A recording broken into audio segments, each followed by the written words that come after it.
What's a measly little 5 years between Doom games? Anymore these days, a half-decade between entries in a big game franchise feels darn near rushed. And while I personally find it nuts that much time has passed since I reviewed Doom Eternal, this is one series I'm willing to wait for whatever's next to finish cooking before taking a bite. And for 2025, the folks at id Software have pieced together a fine meal indeed in the form of Doom, the Quake heretic painkiller of Witchhaven. But they just call it the Dark Ages. Yes, finally, Doom has gone dark, and you don't even need a flashlight to see it. And jokes aside, all you need is a quick glance at all this to realize Doom the Dark Ages is a wild departure for the series, in terms of both setting and aesthetics, but also gameplay, going for a completely different combat routine than any of the previous entries. Is it a change for the better? It's certainly a change for the different. If nothing else, props to the devs for giving the status quo the finger and shaking up the formula this dang much. But at the same time, as a lifelong Doom enjoyer since the first in 1993, my skepticism was high leading up to its launch, and I remain slightly mixed on a few things in Dark Ages even after spending 16 hours playing it to completion. Granted, what's here is quite good, but I have a few notable asterisks that we'll get to, much of it surrounding the theming and the story, which, story mode is all you get this time. There's not even a fortress base between levels or challenge areas to practice in, and no multiplayer at all. Kinda crazy from the series that invented Deathmatch. Instead, the focus is entirely on the single-player campaign in Dark Ages, and what a bonkers one it is. That said, this review will not be diving into major plot point spoilers or even boss battles. Not only because I don't want to ruin anything, but it's part of the agreement when receiving an early review copy from Bethesda, as I did here. However, everything I'm about to say is my own opinion. Bethesda and id had zero editorial input, and they'll see this for the first time alongside you. Right, so since there's only the 22 level campaign to cover, let's get to it. Beginning with these greatly expanded difficulty options. Not only do you have 6 presets, but each one can be tweaked and adjusted with surprisingly granular detail. Not something to worry about too much at the start, since these can be changed anytime during the game, which we'll come back to. For now, though, the story begins with some classic medieval fantasy intro text, making it clear that Mars and Earth aren't involved at all here. Instead, Hell's legions are descending upon the realm of Argent Denure in a vague time period known as the Age of Fire and Ruin. And next is a brief in-engine cinematic showing the battle in progress, with humans getting their squishy butts thoroughly handed to them by a bunch of extra hairy demons. Even the Night Sentinels are freaking out, realizing they're thoroughly outmatched and out-haired. They see no choice but to call upon their maker allies, who currently have in their possession the ultimate devil-killing superweapon, the Doomslayer. And while it's the same Doom guy we've grown to know and love, this is an earlier, hairier version of him. Just look at those shiny furs. I know it's supposed to be a cape, but the way it flows down from his head, I like to think he just has a really, really long mullet. But while the Slayer is more conditioned and vibrantly silky than ever, he's also tethered and bound to an existence of servitude, living only to hack apart the hordes of hell whenever called upon. Finally, he's beamed down to the surface, where you take control, equipped with only a shield and a shotgun, and man, the first impression of the new world here is top-notch.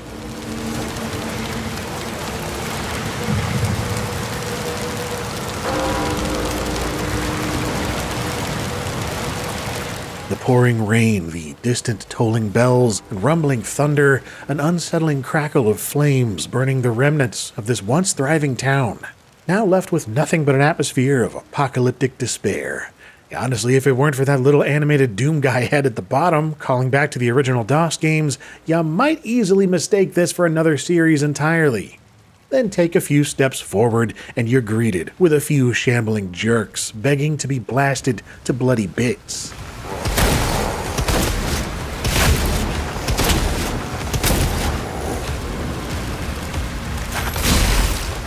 And I gotta admit, I didn't leave this area for a good 5 minutes after noticing the physics.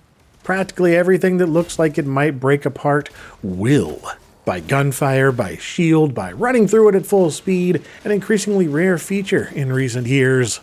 By the way, I'm playing fully maxed out here on the recently built LGR gaming rig for this review, with 4K DLSS set to quality and no frame generation. But even at more average settings, the id Tech 8 engine graphically looks fantastic, and a bit of that is due to the omnipresent ray tracing, I imagine.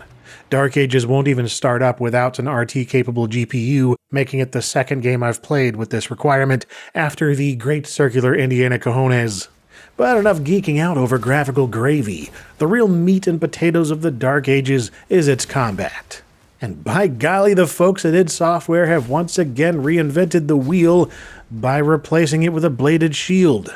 No sooner than you dispatch the first demon doofuses, you run into a barrage of projectiles requiring the shield to pass by unharmed. Followed by an open area full of enemies that would take plenty of ammo to dispatch, but why bother? Your shield can lock onto dudes to throw yourself at them, acting as both a melee smash and a kind of grappling hook for rapid cross-the-map movement, often exploding your target and those nearby. Then you're shown how the shield not only blocks red projectiles, but parries green ones, and okay, yeah, you probably see where this is going. And I was initially a bit worried, as I have never been too fond of parrying systems, but good grief does this get deeply satisfying once you come to grips with it.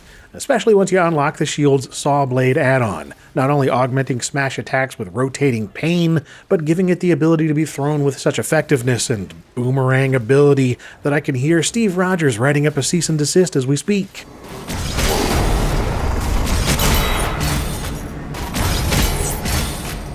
And then after you get the power gauntlet, yep, it's becoming real clear what Dark Ages is doing. It's a rapid back and forth of shield, shoot, smash, over and over in various ways with different unlockable melee options and guns, of course, but it's always some mix of defense accompanied by rapid offense, with red attacks being either dodged or shielded and green attacks being parried, with some purple and other stuff later on for complexity, plus enemies having shields and armor of their own, with enough of the right attacks turning them red, allowing them to shatter and open up vulnerabilities. While this didn't all immediately click for me, after a few solid hours of playing with these new toys, the combat got its hooks in me real good. It effectively takes an arcade shoot-'em-up bullet hell philosophy. There are now very few hit-scan enemies. Demons are now all about firing floating projectiles or making physical contact, with you weaving in and out of danger to find the best method and opportunity to cause the most damage. It's enough to make the game's pacing feel completely different compared to previous Doom games, especially the frantic acrobatics of Eternal. Though it's not sluggish either. I was worried all of the dodging and blocking and parrying would slow Dark Ages down, but no. There are more enemies attacking at once than ever, so you can't afford to be slow. And while the Slayer is more of a tank now, he's a tank with turbochargers and precision weaponry, fueled by a sharply focused hatred for Hellspawn, more than capable of getting around quickly.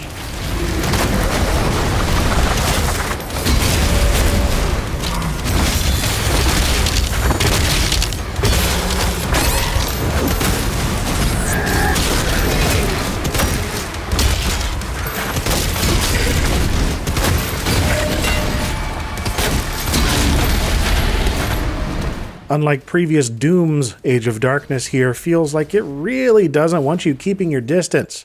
It's possible, especially on more open maps and from above, but most weapons aren't optimized for it. It really prefers you up close and uncomfortably personal, rushing in to smash fodder enemies to bits while taking a beat to dance around mid and upper tiered foes, reacting to their attacks before striking. You're still trying to get certain things to drop from certain enemies, but it's way less about weapon swapping and acrobatics and more about purposeful counterattacks and steady forward momentum. Half the time, I don't even consciously register who or what I'm attacking. I just look for colors and animations and act accordingly, relying entirely on timing and pattern recognition. It got to the point that I felt that it was too easy, having began on ultra-violence to get used to its new systems. I had barely touched any of the 3 available lives for continuing after death, So I switched over to Nightmare, upped the speed to 110%, and for my reflexes and patience level, that was the combat sweet spot.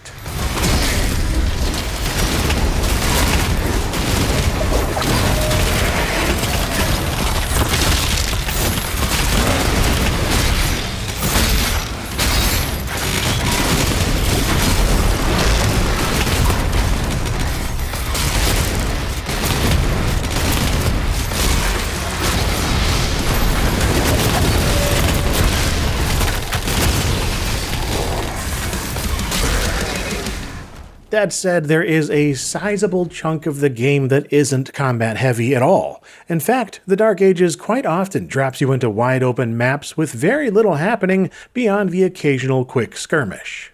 I remember seeing comparisons to Halo in early preview videos, and I agree. You're basically Master Chief crossed with Kratos. Like every few levels you're sent down to some new planet or realm with the goal of fending off invading forces, accomplishing some objectives in whatever order you like, and maybe fighting a mythological godlike being or two at the end. And in between that, there are these big sections where you've killed everything that moves, then find a keycard, go open a door, pull a lever, or destroy a thing, then spend the next 20 minutes looking for secrets and unlockable items before repeating the process a few times and you get beamed back out to go to the next planet or whatever. This loop is largely incentivized by the way item upgrades are earned, which now happens by collecting and spending gold and gemstones, in addition to the usual hidden items and weapon skins and such. Sadly, no more floppy disks or vinyl records to collect, though you do get vinyl demon toys, so it's not like they were against anachronisms. And there are also challenges within each map for even more gold, so it's not entirely about uncovering secrets. But yeah, upgrades are significantly streamlined compared to Eternal with its 8 billion skill trees and sub-menus across different areas of the game. In Dark Ages, the majority of it happens at these shrines scattered through each map, letting you spend your treasures for enhanced weaponry, better shield abilities, and new attacks. What you won't see here are character attribute upgrades. Those menus are gone and replaced with rewards that come from killing certain buffed up demons. And these are the only time you'll see anything like the old elaborate glory kill animations too. Those are gone except for these mini-boss type enemies consisting of brand new demon designs and remixes of returning favorites. And then for the more regular enemies, when they're low on health and become stunned, quicker execution moves or glory strikes can be pulled off instead. Kicking, punching, stomping, striking with your shield, or with the other two melee options you get later on, the flail and the mace. And you can only have one of them equipped at any given time, but you're free to swap them out at will depending on your murder mood. And naturally, the arsenal on hand is fantastic. If there's one area where id Software never misses, it's weaponry. Shotguns, plasma rifles, spike-firing guns, rocket and grenade launchers, these ridiculously metal scattershot guns that grind down skulls into bone shards that shred demons to pieces, holy crap, yes! Also this awesome hand cannon thing that shoots chain-tethered cannonballs out, smashing good stuff. Not to mention a delightfully amusing BFG alternative, the BFC, and all of them can be carried at once, thank goodness. There are only a couple I didn't find myself using much at all, and that's mainly because the two shotguns are so incredibly good once fully upgraded. The starting shotgun becomes amazing with incendiary rounds and optional burst fire mode, and the fully spec'd out super shotgun might be my favorite double shotty, period. It's so exquisitely, delectably beefy that there's probably a whole town in Japan dedicated to raising it.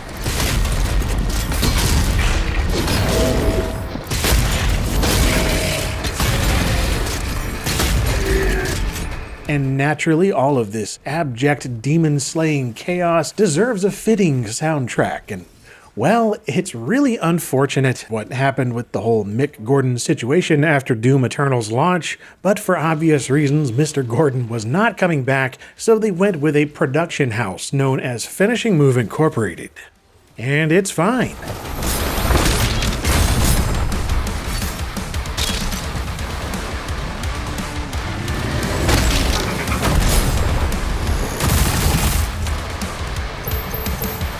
Mostly straightforward metal mixed with atmospheric ambient stuff. Kinda gets lost in the overall mix sometimes, but it does the job. The main menu theme is solid. There are some suitably energetic battle themes, but nothing face-meltingly different or that really got stuck in my head. And certainly nothing that struck me as particularly dark age or medieval. No hurdy-gurdy or bagpipe metal, and dang it, I've seen enough of those videos on YouTube to know that could have been awesome. And lots of areas are either totally silent or only get that kind of stock, tense filler music you hear all too often in generic action movies. You know, like This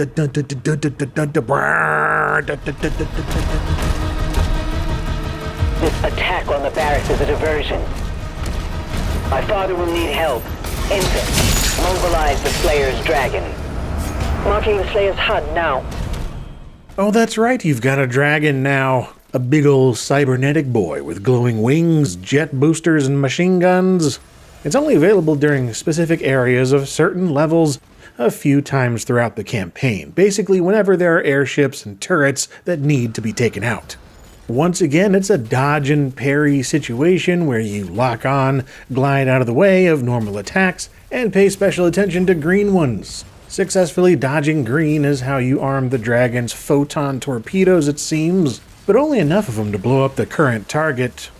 Then you move on to the next targets and repeat till you reach a landing zone.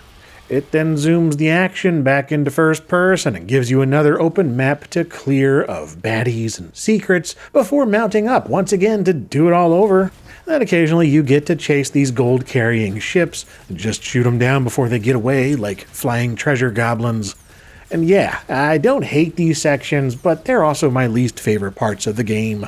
Especially that first really big dragon segment. It tends to drag on. Dragons, man, they make total sense in Dark Ages, and yet the more they show up, the more they make me wish I was back on the ground. In a giant mech, perhaps. Yes, after being teased with the distant existence of Atlan mechs in Doom Eternal, you can finally pilot these gargantuan titan-killing battle mechs yourself. And I mean, it's about time, right? It's pretty well known that game director Hugo Martin worked on the movie Pacific Rim in the art department, so this seemed inevitable. And while these fights are highly simplistic, they're also uncommon and brief enough that I didn't find myself tiring of them. Plus, the control scheme is similar enough to the normal first-person melee that it felt natural. Although this also leads to the feeling like you're just regular-sized Doom guy fighting in slow motion among a bunch of miniatures. But I can't help but enjoy it. I love giant mechs. I love punching demons, and shrunken cities with tiny little demons are just cute. It's like destroying Satan's model train set.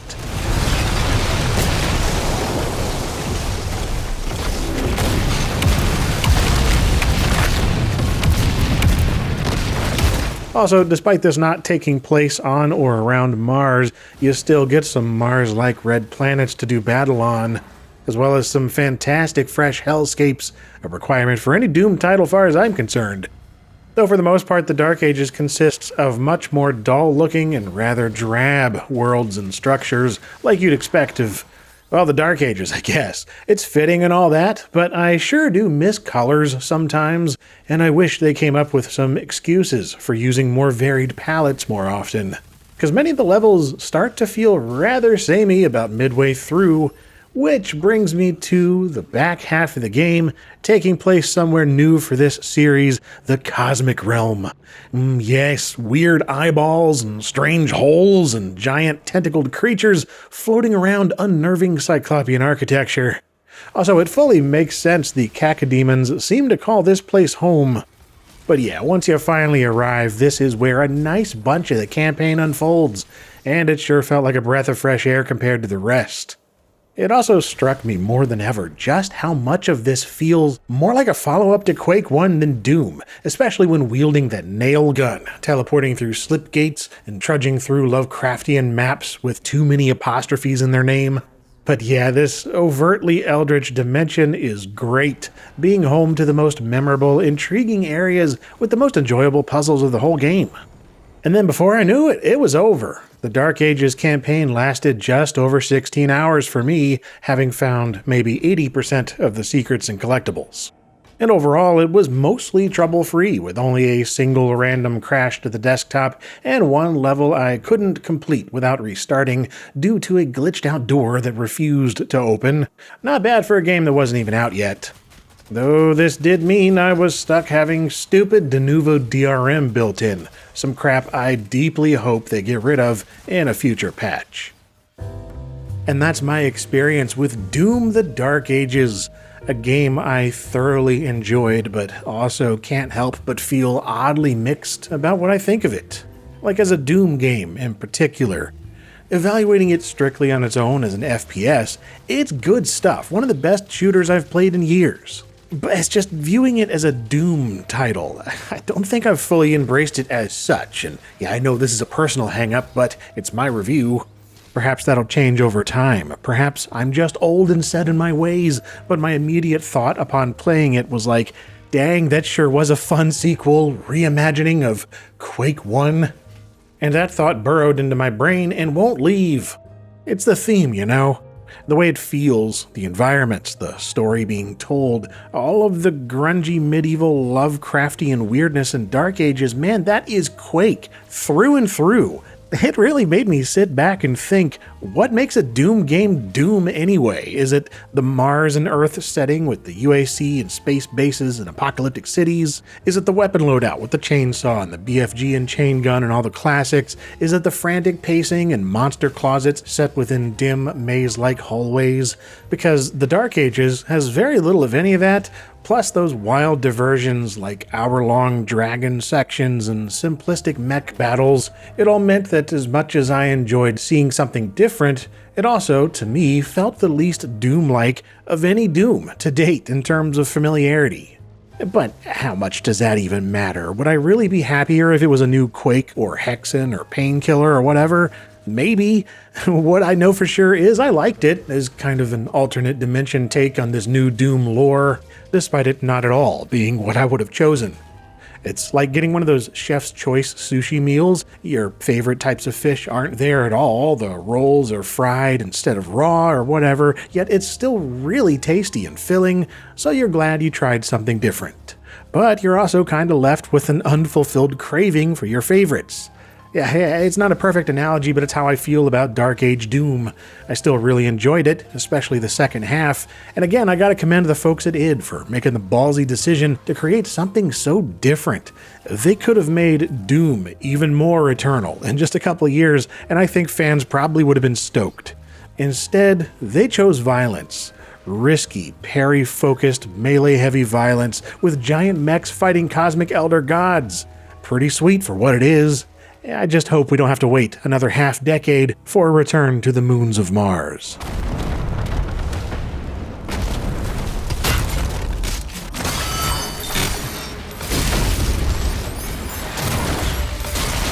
If you found this review enjoyable or useful or anything, then do check out some of my others. I've covered the previous Doom games, and I'm sure to cover more in the future, so check those out and do stick around for whatever is next here on LGR. Usually stuff much older than this. And as always, thanks for watching.